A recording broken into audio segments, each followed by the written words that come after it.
그 사랑 안에 내가 있습니다. 사랑받은 만큼 변화됩니다. 하나님은 말씀이십니다. 그 말씀 안에 능력이 있습니다.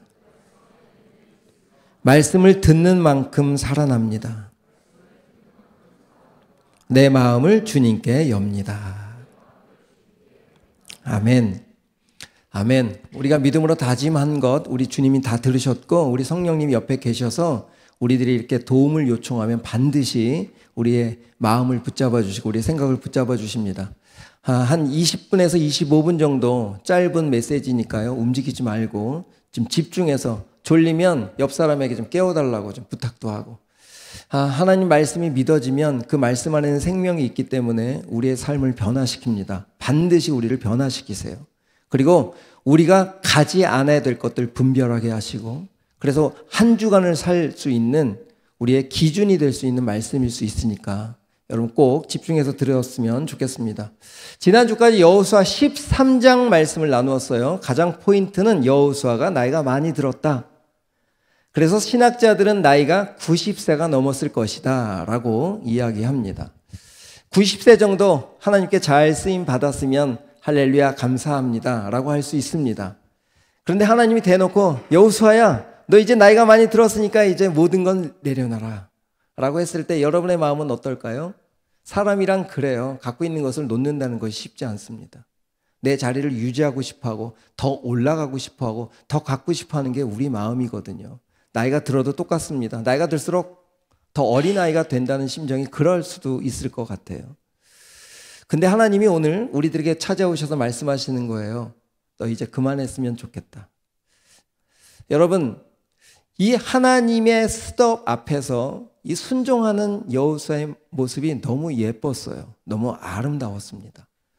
하나님, 지금까지 이렇게 부족한 저를 사용해 주셔서 감사합니다. 하나님, 이제 그러면 이 남은 인생을 어떻게 살까요? 라고 여쭈었죠. 그럴 때 우리 하나님이 마지막 미션을 뭘 주셨죠?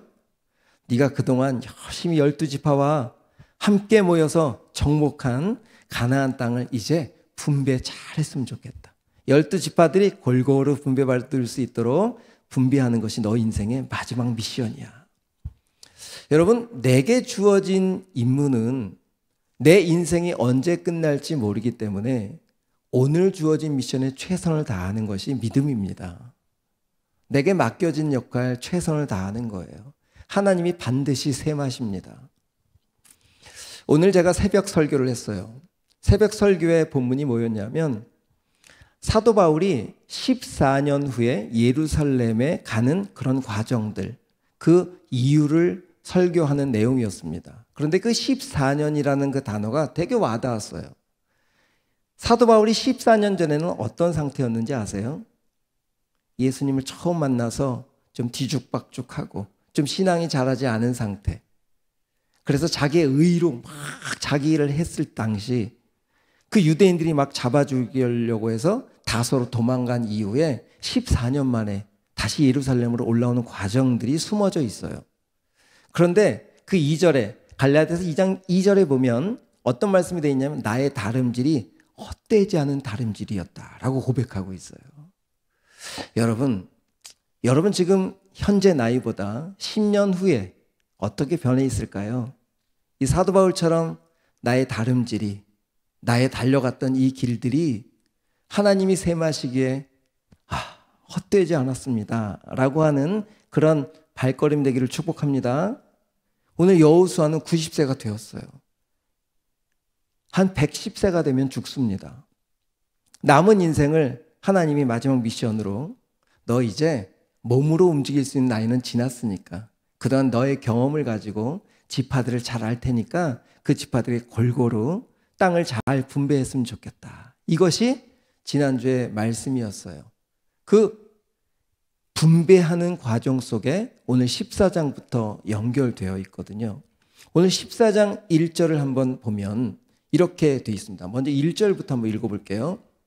올려주시겠어요? 14장 1절 세 번째 조금 밑에 있거든요. 쭉 세 번역으로 쭉 내려와서 제가 좀 순서를 바꿔서 헷갈리는 겁니다. 내 순서대로 하면 바로바로 나올 텐데 여호수아 14장 1절 세 번역으로 올려주시면 없으면 여러분들 시작.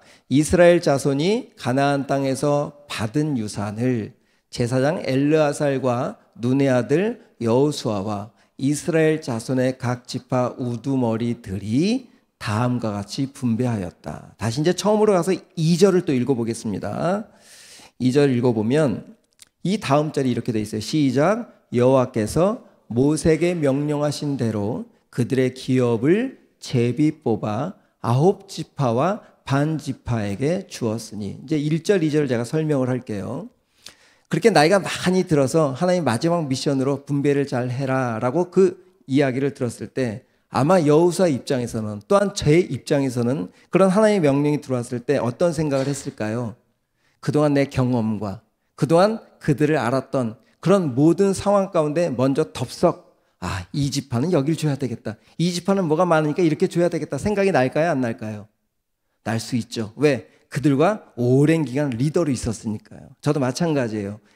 여러분과 벌써 만 3년이 지났습니다. 내년도 임원을 뽑기 위해서 머릿속에 계속 내 생각대로 누가 좋겠다, 누가 좀 했으면 좋겠다라고 하는 생각들이 먼저 앞설 수 있는 거예요.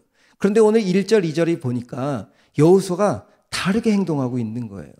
그래서 저도 똑같이 하고 있습니다. 어떻게 이 시점에 여호수아 14장을 주셨는지 모르겠지만 14장 1절을 다시 한번 말씀을 드리면 여호수아가 하는 행동들이 자기가 지금 하나님의 세우신 리더로서 자기가 핸들링하고 그 분배를 할 수 있음에도 불구하고, 그런 권한을 받았음에도 불구하고 지금 어떻게 하느냐, 2절에 본 것처럼 제비를 뽑아서 했어요. 어떻게 뽑았다고요? 제비를 뽑았다. 그런데 이 제비를 어느 방법으로 뽑은 것이 아니라 이 제비를 뽑게 하신 분이 하나님이셨기 때문에, 그러니까 이 전에 모세 때 하나님이 이미 정해놓으신 법이었어요. 너희들 가나안 땅을 정복하고 난 이후에 땅을 분배할 때 되면 인간의 방법으로 뽑지 말고 꼭 제비를 뽑아라. 그게 민수기, 우리 찾아가 봅시다. 26장 기록되어 있습니다. 54절부터 한번 읽어볼까요? 시작. 수가 많은 자에게는 기업을 많이 줄 것이요, 수가 적은 자에게는 기업을 적게 줄 것이니 그들이 계수된 수대로 각기 기업을 주되. 자, 54절 보니까 첫 번째 분배하는 방법이 뭐예요? 공평하게 인구가 많으면 좀 땅을 많이 주고 인구가 작으면 좀 땅을 적게 줘라. 그 인구수에 따라, 지파수에 따라 그 땅을 분배해라. 그 다음 절이 중요합니다. 55절 56절 시작. 오직 그 땅을 제비 뽑아 나누어 그들의 조상 지파의 이름을 따라 얻게 할지니라. 56절 그 다소를 막론하고 그들의 기업을 제비 뽑아 나눌지. 앞에 다소라고 하는 것은 여러 사람의 의견과 상관없이 내가 정한 대로 제비를 뽑아서 분배해라 라고 지금 하나님 분명히 모세 때 결정해 놓으셨어요. 그러면 여호수아 입장에서는 이것을 잊어버릴 수도 있었고, 여호수아가 지금 받은 이 하나님으로부터 받은 이 마지막 미션은 충분히 자기가 주권을 가지고 할 수 있었잖아요. 근데 뭘 기억하고 있었다는 거예요? 벌써 모세 전 지도자 때 하나님이 약속하신 그 말씀을 계속 품고 있었던 거예요. 내 뜻대로 하지 말자. 분명히 땅을 분배할 때가 올 텐데 그때는 절대 내 힘으로 하지 말자. 하나님이 제비뽑기라고 하셨으니까 그 제비뽑기로 꼭 이 분배를 해야 되겠다 하고 그 말씀을 기억하고 순종했다는 거예요. 여러분, 이렇게 어떤 일을 결정할 때는 하나님의 말씀에 따라 움직일 때 문제가 생기지 않습니다. 이것이 오늘 첫 번째로 우리들에게 주시는 말씀이에요. 우리들의 인생에는 수많은 선택을 해야 됩니다. 정말 많은 선택을 할 수 있어요. 근데 그 선택을 할 때 내 주장과 내 뜻이 앞서는 것이 맞아요. 왜? 우리는 그렇게 그동안 살아왔으니까. 그런데 그렇게 살아왔던 방식을 좀 내려놓고 하나님이 원하시는 방식, 이게 맞을까요, 하나님? 하나님 짬뽕을 먹을까요? 짜장을 먹을까요? 할 만큼 하나하나를 세밀히 주님께 여쭙는 연습을 하라는 거예요. 그렇게 하나님께 여쭙는 훈련, 하나님이 원하신 대로 내가 움직일 때 내 인생은 정말 내 인생의 결정을 통해서 하나님의 일들이 드러나는 거예요. 그런데 하나님의 일들이지만 내 방법이 들어간다면 그곳엔 반드시 문제가 생기게 돼 있어요. 계속 두드려 보는 거예요. 하나님, 이 친구가 내년에 뭐가 될 게 맞을까요?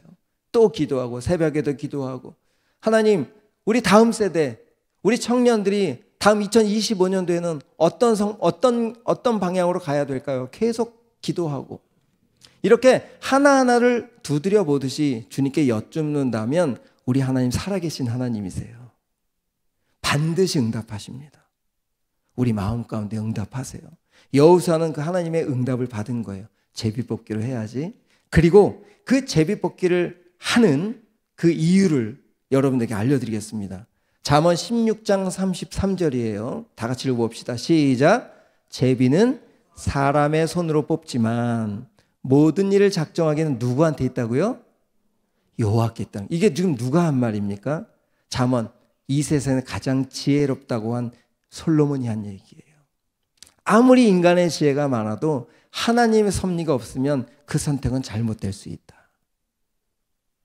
지금 여호수아는 자기가 분배를 할 수 있었음에도 불구하고 하나님 제비뽑기라고 하셨으니까 먼저 제비를 뽑겠습니다.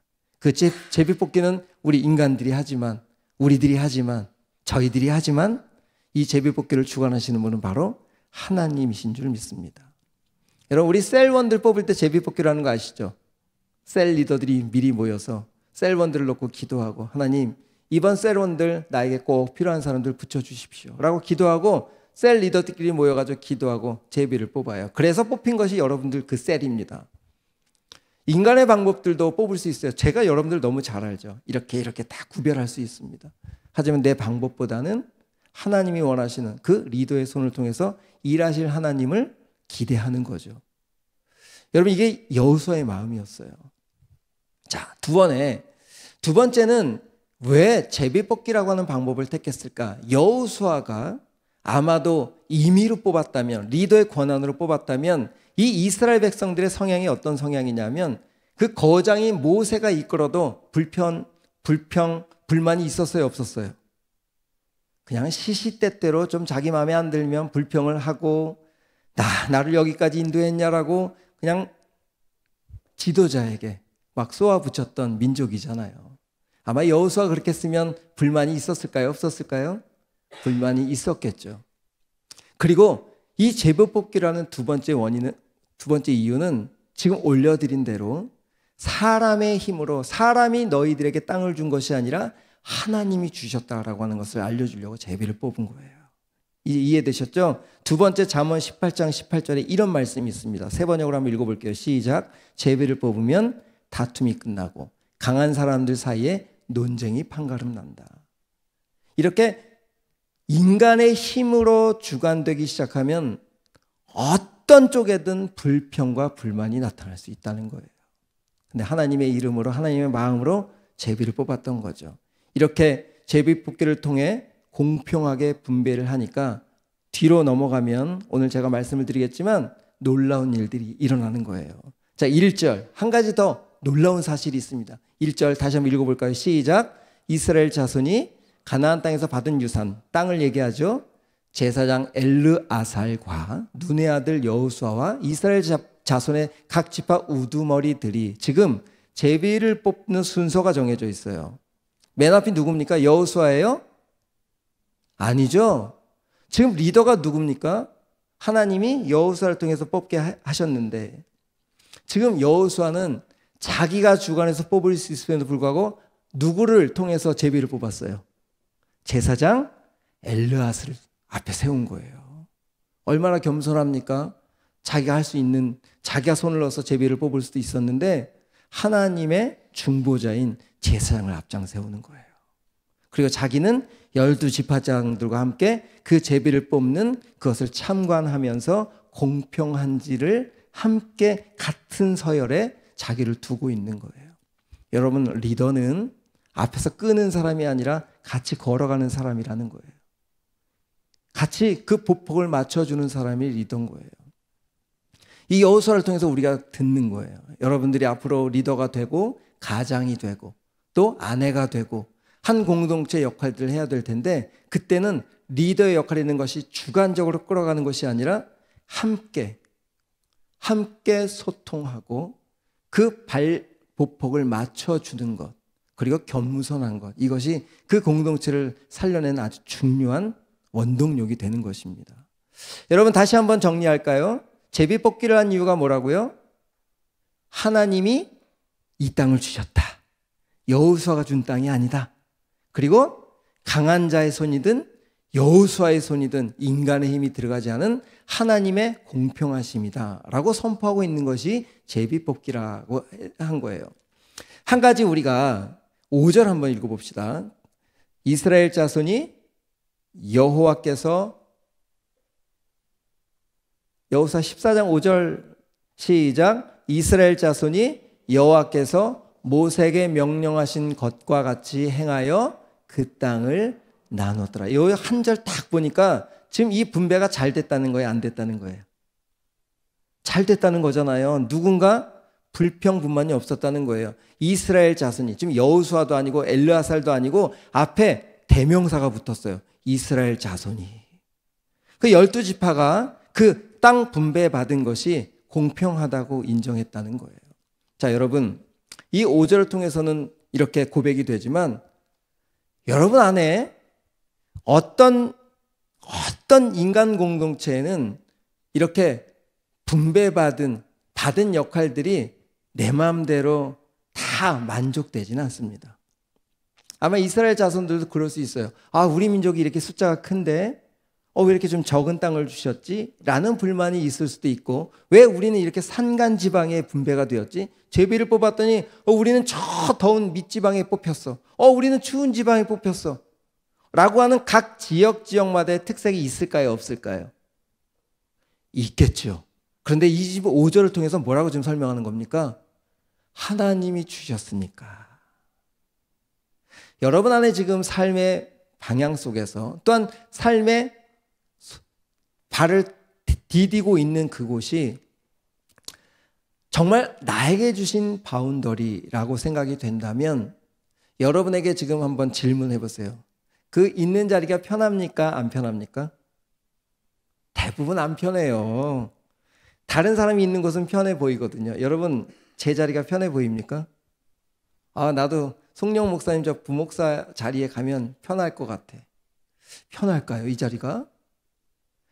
나는 여러분들이 있는 자리가 너무 편해 보이거든요. 여러분, 내가 있는 자리는 다 불편한 거예요. 왜? 하나님 주신 기업이니까. 여러분, 기업에는 뭐가 숨어져 있느냐? 내 믿음의 성장이 숨어져 있어요.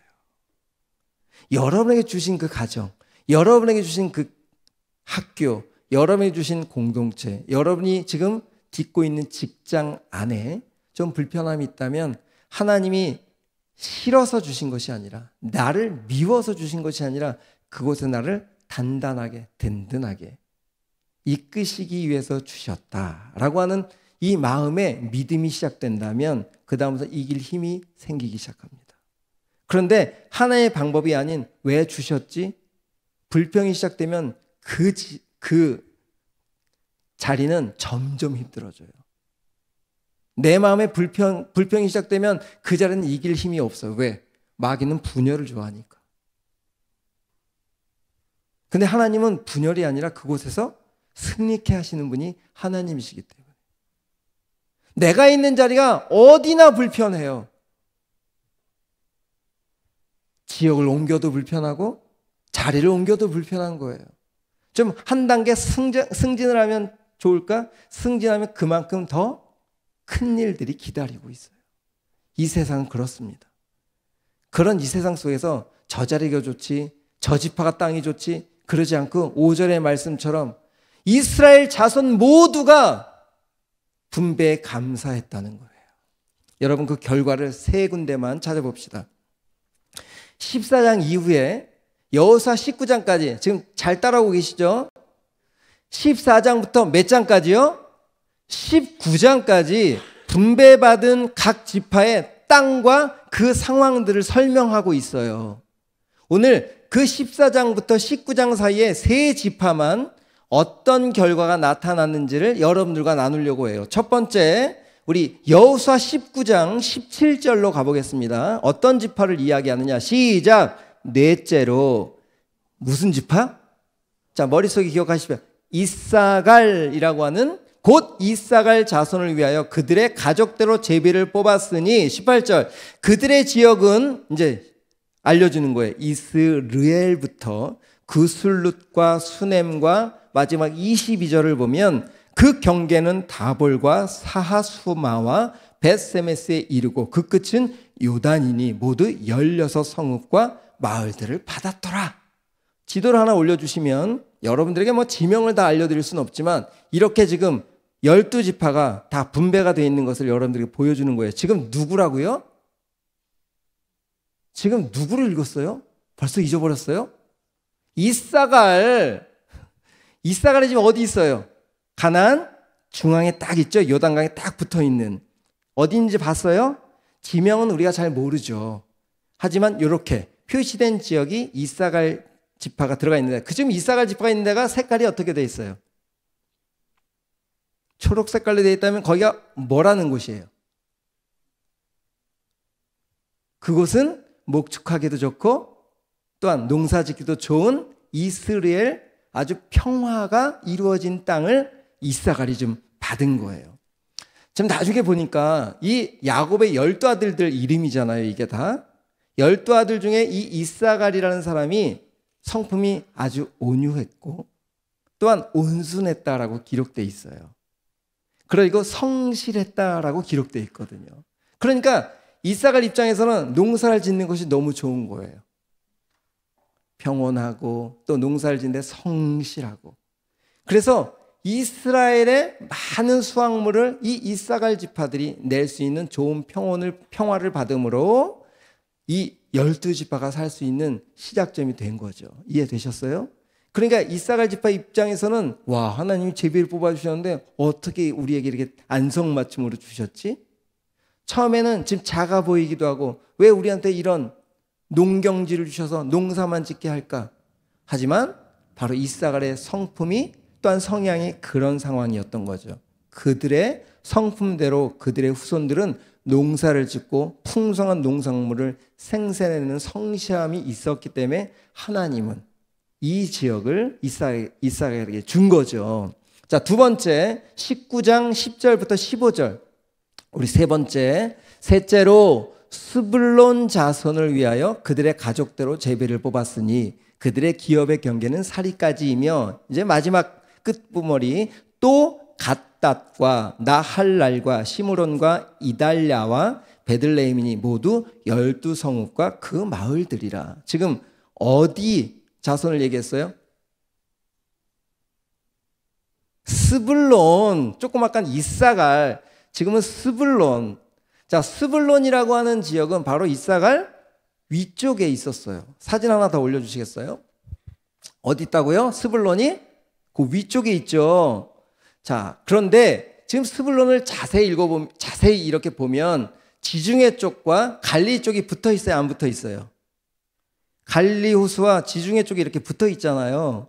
자, 내려주시고 이 스불론 지역에 그 받은 지역을 확인해 보니까 서쪽으로는 지중해, 동쪽으로는 갈리 호수 지역까지 연결되어 있어서 이 스불론이 어렸을 때 셈을 잘하던 사람이었대. 관계를 잘하고. 그래서 무역업에 아주 활성화를 일으켰던 그런 자손이었던 거예요. 그래 나중에 제가 찾아보니까 스불론은 어려서부터 관계를 잘하고 셈하는 잘하는 사람이었습니다. 그러다 보니까 이 스불론 후손들이 해상 무역과 바다에서 뽑은 염료로 염색업이 발달되었다. 이게 문헌으로 기록되어 있어요.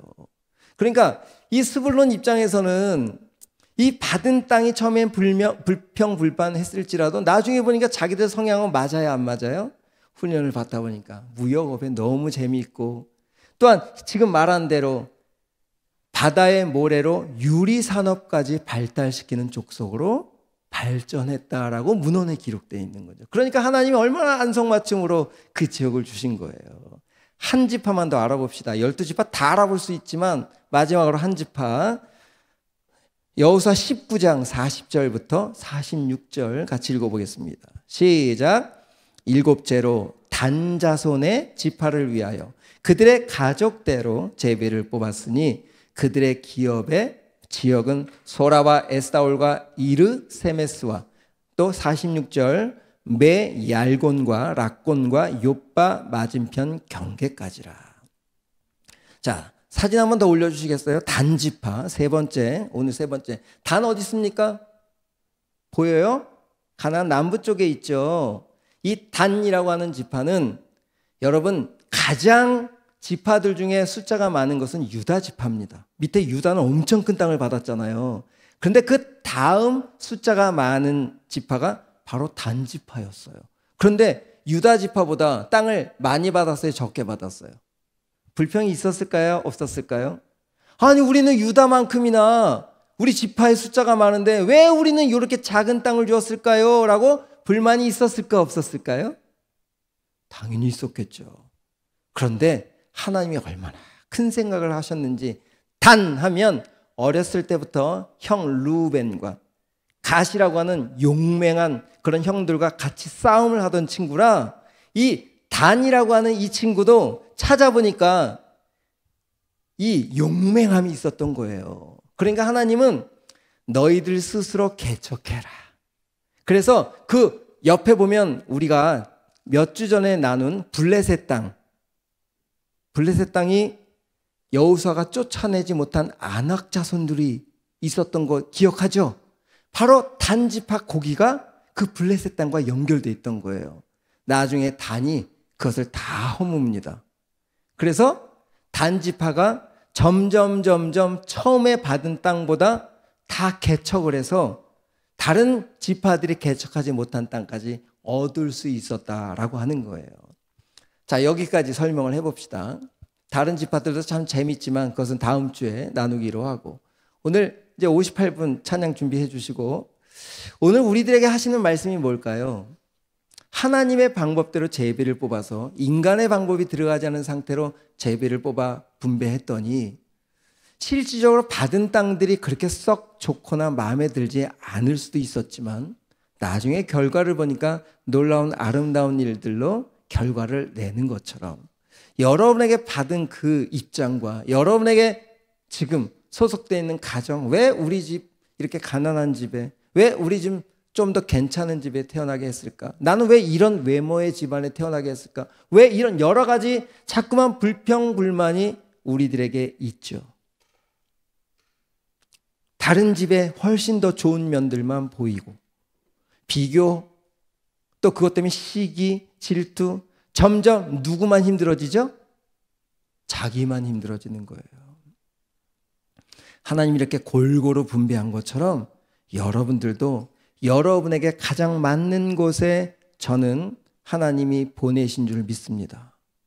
그렇게 믿음이 되기 시작할 때 여러분 안에 힘이 생기기 시작하는 거예요. 여러분 찬양사역자 중에 민호기 목사님 있어요. 원박이. 그 목사님 아버님이 청소부셨어요. 어렸을 때 너무 창피했다고 했습니다.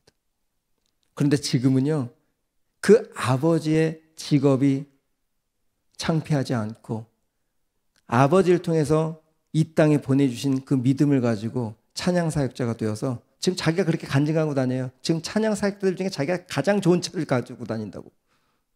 좋은 차를 타고 안 타고 그 얘기를 하는 것이 아닙니다. 내가 태어난 환경이 문제가 되지 않는다는 걸 얘기하는 거예요. 여러분에게 마지막으로 이런 이야기 해주고 싶습니다. 마태복음 10장 30절이에요. 여러분 이 말씀 꼭 붙잡고 하시기 바랍니다. 시작. 이거 믿으세요? 안 믿어지면 자기 이름 한번 넣어봐요. 시작. 영훈이에게는 머리털까지 다 세신 바 되었다. 오늘 아침에 제가 머리를 감을 때 머리가 엄청 빠졌거든요. 저는 몇 개 빠졌는지 몰라요. 근데 이 말씀대로라면 우리 주님이 알까요? 모를까요? 아신다는 거예요. 그만큼 세밀히 우리를 알고 계신다라고 하는 거예요. 하나님 감사합니다. 머리털이 빠진 만큼 낫게 해주십시오. 이렇게. 저는 잘 모르지만 하나님이 채워주시면 좋겠습니다. 이렇게 하나하나를 감사로 갈 때 여러분의 그 자리는 놀랍게 변하기 시작하는 거예요. 여러분 그렇게 하실 수 있습니까? 여러분에게 오늘 이 여호수아 14장의 말씀은 분명한 믿음이 되었으면 좋겠어요. 제가 리더들한테 이런 얘기했습니다. 요즘 많은 부모들이 한두 명뿐이 없으니까 고기를 다 잡아서 주는 거예요. 그런데 제가 많은 사람들에게 어떤 이야기를 하고 다니냐면 고기를 잡아서 주지 마라. 고기 잡는 법을 알려주라. 여러분, 하나님은 우리에게 좋은 것을 그냥 아무런 대가 없이 주시진 않아요. 우리에게 고기 잡는 법을 알려주셔서 어떤 배를 주시든지 내 터전에서 그것을 수확할 수 있는 능력을 주시는 분이지, 있는 그 모든 것이 완성된 것을 주시지 않습니다. 신앙은 바로 그거예요. 완성된 분명한 완전한 믿음이 왔지만 그 믿음을 알아가면서 내 삶에서는 그 주신 완성함을 나타내가는 거예요. 그런 여러분 되기를 축복합니다. 예, 찬양합시다. 아마 처음 불러보는 찬양일 거예요. 예수로 사는 인생. 내 인생 우리 주님이 책임져 주십니다. 그런 마음으로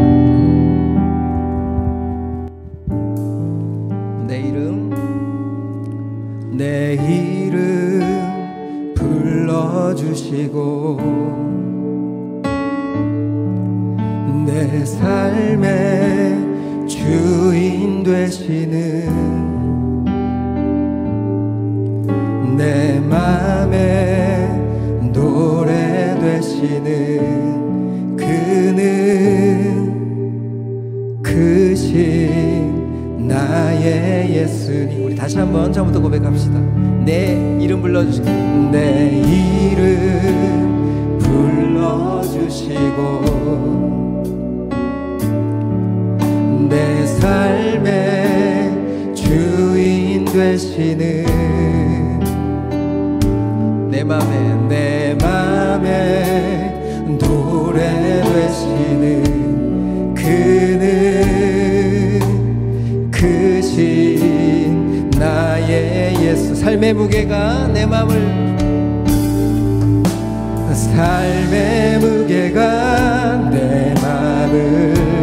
누르고 버틸 힘 없는 시간을 지날 때 예수만 의지하는 삶 되기 원하네. 주 붙드네. 주님 시선을 거두지 않으사 주의 은혜로 감당케 하시네. 예수로 사는 인생 책임져 주시니 주께 맡기네. 우리 한번 처음부터 다시 한번 고백해 볼까요? 내 이름 불러주시고 내 이름 불러주시고 내 삶의 주인 되시는 내 맘에 노래 되시는 그는 크신. 우리 2절 고백하게 합니다. 내 안에 묻은 염려는 모든 염려는 절실한 기도 되리라.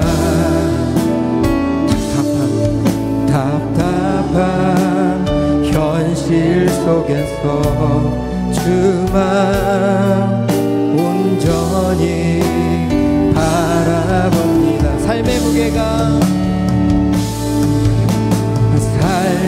무게가 내 맘을 누르고 버틸 힘 없는 시간을 지날 때 예수만 의지하는 삶 되기